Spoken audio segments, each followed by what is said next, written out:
Can you make 10 dials in 30 minutes? That's the challenge I give salespeople when they're out prospecting. And if you're really great at prospecting, you can make not only 10 dials in 30 minutes, but you can take 2 hours out of your day and make 40 dials if you're in outside sales. Now, you might be thinking, wait, what? Some people talk to me for 45 minutes. Well, I'm going to show you how to manage your time. But more importantly, how to be even more successful when you're out there prospecting to make sure you win business.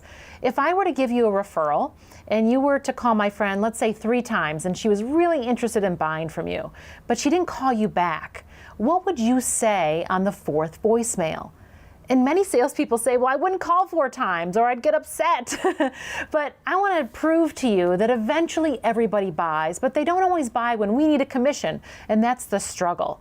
But more importantly, in your sales career, we have to know what it takes to build more business, get more referrals, but not just a couple of referrals here and there or the good old, oh, I'll send you some business, but how do you get 3 or 4 or 5 or 6 referrals with names and cell phone numbers from clients that love doing business with you?